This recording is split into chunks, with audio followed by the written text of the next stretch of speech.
গত ১ মাস থেকে অর্থাৎ গত মাসের ২০ তারিখ থেকে সারা দেশের যারা নার্স আছেন অর্থাৎ সরকারি, বেসরকারি শুধু প্রশিক্ষণরত নার্স নয়, যারা কর্মক্ষেত্র আছেন তাদের মর্যাদা বৃদ্ধির দাবিতে কিন্তু আন্দোলন চলছে। তো এই মুহূর্তে আমি আছি চাঁদপুর কেন্দ্রীয় শহীদ মিনারে।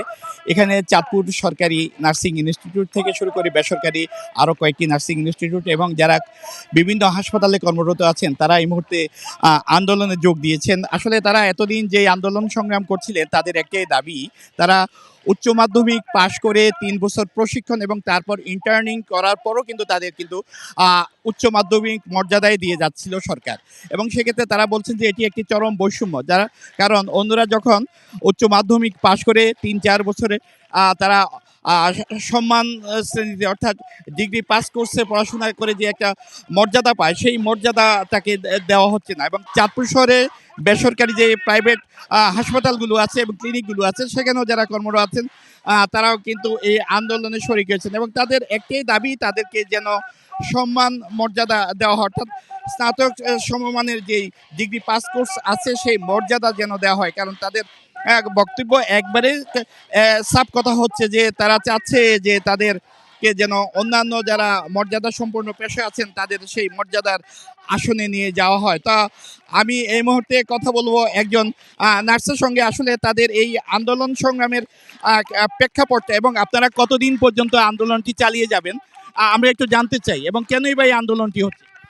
আপনারা জানেন আজকে আমাদের ইন্টারন্যাশনাল নার্সেস ডে। আমরা আমাদের ইন্টারন্যাশনাল নার্সেস ডেটা বয়কট করেছি, কারণ আমাদের অধিকার আদায়ের জন্য।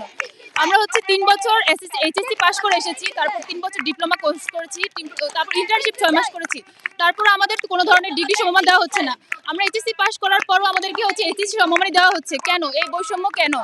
আমরা ৩ মাস এইচএসসি পাস করার পর ইন্টার্নশিপ করতেছি, কোর্স করতেছি 3 বছরের। নার্সিস ডে সব ধরনের কিছু বয়কট করেছি আমরা আমাদের অধিকার আদায়ের জন্য। যতদিন পর্যন্ত এই অধিকার আদায় না হবে ততদিন আমরা এই আন্দোলন চালিয়ে যাব। যতদিন পর্যন্ত ডিগ্রি সমমান না দেওয়া হবে আমাদের সকল ধরনের ক্লাস, পরীক্ষা, সকল ধরনের ক্লিনিক্যাল প্র্যাকটিস বন্ধ থাকবে। এটাই আমাদের শেষ। আমরা আসলে এতক্ষণ যা শুনছিলাম সেটি হলো যে তারা মূলত তাদের এই এক দফা চালিয়ে যাবে যতক্ষণ না পর্যন্ত সরকার তাদের দাবি পূরণ করবে, সেই পর্যন্ত তাদের এই দাবিটা চালিয়ে যাবে।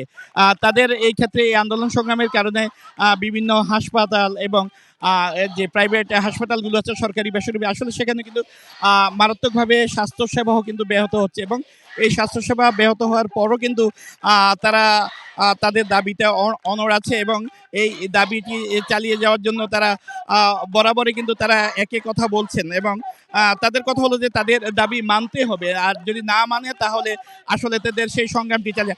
আরেকজন নার্সের সঙ্গে আমি কথা বলতে চাইবো যে আসলে এই ক্ষেত্রে তো আমরা দেখছি যে বিভিন্ন সরকারি বেসরকারি হাসপাতালগুলিতে স্বাস্থ্যসেবা ব্যাহত হচ্ছে আপনাদের আন্দোলনের কারণে।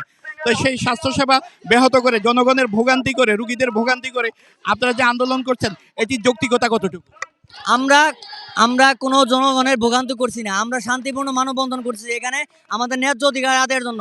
আমরা সাধারণত 2 বছর ইন্টার পাস করার পরে 2 বছর পরে তারপর 3 বছর আমরা এখানে ডিপ্লোমা করতেছি। ডিপ্লোমা করার পরে আবার 6 মাস আবার এখানে ইন্টার্নি করতেছি হসপিটালে, রুগীদের সেবা দিয়েছি। তারপরে আমাদের মান দেওয়া হইতেছে কি এসএসসি সমমান। তা এটা কোনোভাবে যুক্ত কিনা? এটা কোনোভাবে যৌক্তিক না। এটা একটা সাধারণ মানুষকে বলা হয়, তাই তখনও তিনি বলবে যে এটা যৌক্তিক না। তো আমাদের যৌক্তিক আদায়ের অধিকার আদায়ের জন্য আমরা লড়াই করতেছি। এখানে কোনো মানব আমরা যেটা জানতে চাইছি সেটা হলো যে আপনারা যেখানে আন্দোলন সংগ্রামের রাজপথে সেক্ষেত্রে রুগীদের কোনো দুর্ভোগ হচ্ছে কিনা, ভোগান্তি হচ্ছে কিনা? আমাদের স্টাফ আপুরা আছে, মানে সরকারি স্টাফ যারা আছে ওনারা যথেষ্ট পরিমাণ ওইখানে সেবা দিতে আছে রোগীদের। আর এখন আমরা যারা স্টুডেন্ট আছি হ্যাঁ স্টুডেন্টরা আপাতত আমরা এই যে নার্সিং সেবাটা বন্ধ রাখছি আর ক্লিনিক্যাল প্র্যাকটিস বন্ধ রাখছি, কারণ আমাদের ডিগ্রি লাগবে। এই ডিগ্রি আদায়ের জন্য আমরা অটুট থাকবো। ডিগ্রি আদায় হয়ে গেলে তারপর আমরা ক্লাস আবার এই ক্লিনিক্যাল প্র্যাকটিসে ফিরে যাবো ইনশাল্লাহ। অনেক ধন্যবাদ।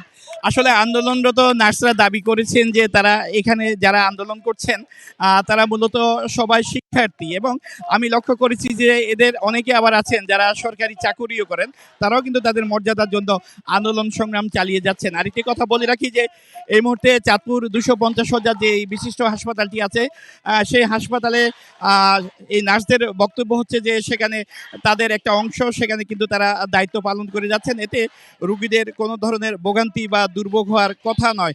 সেক্ষেত্রে এই নার্সরা যে এখন অবস্থান করছেন আসলে এই প্রচণ্ড রোদের মধ্যে তাদের যে অবস্থানটা এটি একটা মানবিক দিকও বলা যেতে পারে। তো তাদের দাবি যে যতক্ষণ পর্যন্ত এই আন্দোলন শেষ না হবে, অর্থাৎ তাদের দাবি মানা না হবে, ততক্ষণ পর্যন্ত তারা এই সংগ্রামটি চালিয়ে যাবে। এবং তারা বলছেন যে তাদের শেষ বক্তব্য হচ্ছে সরকার তাদের দাবি মানতে হবে এবং দাবি মানলে তারা আবার শ্রেণীকক্ষে ফিরে যাবে এবং কর্মক্ষেত্রে যোগ দিবে। তো এই ছিল আমার কাছে চাঁদপুরে নার্স আন্দোলনের সবশেষ।